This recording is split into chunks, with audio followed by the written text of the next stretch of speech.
Chris, I don't think too many people were excited about this fight, but I think just the news of Canelo parting ways with PBC. Of course, you guys saw it on your title, you saw it on the thumbnail. We will talk about that, but I think that news kind of shook everything up. Berlanga trying to get his name in the mix, of course, Munguia. But before we skip to that part, just briefly, your thoughts on Berlanga. He got a 6 round stoppage against McCrory. I don't even know what his first name is here. Let's look it up. I don't even know the guy's first name. I've never seen him fight before.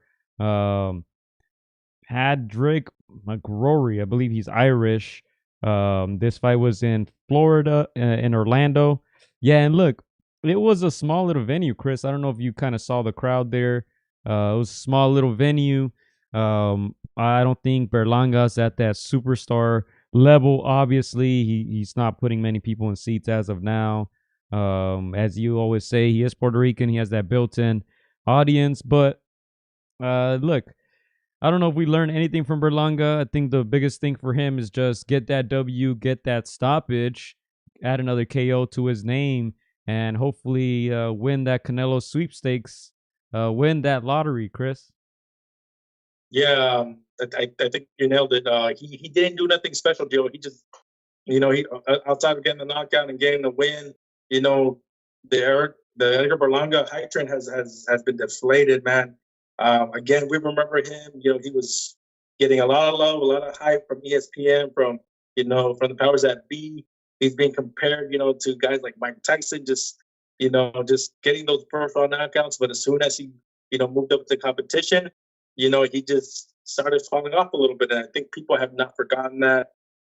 He's also reached out and reached a little bit by calling out guys like Canelo. And again, it just doesn't help his case. But like you said, sometimes things can fall in line. And sometimes when things are not, when you're not worthy of some things, and then in boxing, it can just be handed to you. And I was a little shocked that Canelo, parted ways with PBC, and now they're talking Munguia for longer. So it's a little shocking, Gio. Yeah, and look, you mentioned the hype train, the momentum that Munguia had. I'm sorry, that Berlanga had. Obviously, at the beginning of his career, I believe it was 16 stoppages in a row. First round knockout. So he doesn't have many rounds to his name. What is it? 21 fights. Here, let's look it up. 22 fights, 22 wins, 17 by knockout. But as I said, most of those fights ended in first round KOs. So he doesn't have many rounds under his name, under his belt. Obviously, I think 99% of the people will agree is way too soon to be calling out a guy like Canelo.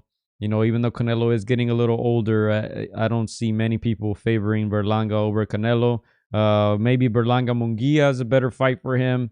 There's a lot of guys at 168, and that division is very hot right now. Obviously, as I said earlier, that Canelo news kind of shook everything up, and you never know. That big paycheck may fall on his lap, but yeah, as we said, when it comes to this fight in particular, we didn't learn anything new. I think it was imperative for Berlanga to get a stoppage to at least be considered in the Canelo sweepstakes, and he got it. He got it at the end of the day, but we'll see what happens next. Obviously, Puerto Rico, Mexico, they're going to try to build that up somehow. To me, it makes more sense to fight a guy like Munguia. Both guys offensively minded. Don't worry too much about defense. They get hit, they get caught, and both of them haven't really faced the top opposition yet. So, that fight maybe makes sense. And then we'll create a poll, Chris. We'll create a poll to see who the people want Berlanga to fight next. But as I said, if we're sticking strictly to this fight, I didn't learn anything new. If you ask any true boxing fan whether Edgar Berlanga deserves a match against the face of boxing, Canelo, everybody's going to say no. Again, it's spoon fed for Canelo. Berlanga, like you mentioned, should be fighting guys like Munguia, should be fighting some of those, 5 to 10 position guys at 168. He hasn't really done anything to deserve, a fight with the face of boxing and Canelo. it's really just a money grab for these promoters. Yeah, look, he's 26 years old. We're looking at his resume right now. Obviously, McCrory, he stopped him. He beat Jason Quigley by unanimous decision last summer. Year before that, he defeated Romer Alexis Angulo, who's actually a good opponent. That's a good name. Before that, Steve Rolls, Marcelo Coceres. I believe he got dropped in that one. Desmond Nicholson, Ulises Sierra. I mean, most of these guys we don't even know who they are. So he's still he's still trying to get up there. 26 years old. He should be hitting his prime. Chris, we talk a lot about the guys who are up there by that age.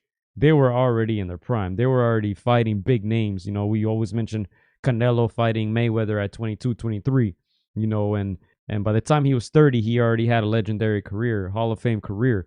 These guys, pushing 30, and still trying to, build those good victories, man. That's one thing that Munguia has in his side. He's still very young, but and Berlanga, he's trying to box a little bit, Chris. He's trying to box a little bit more.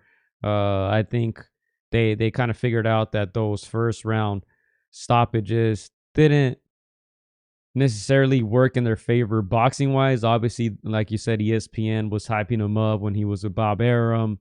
The first round knockouts, it was all about that knockout. It was must see TV, and then when he stopped getting those knockouts and he started struggling a little bit as he stepped up in competition, like you said, it died down a little bit, So I think if it weren't for the Canelo news, I don't think many people would be talking about Edgar Berlanga right now.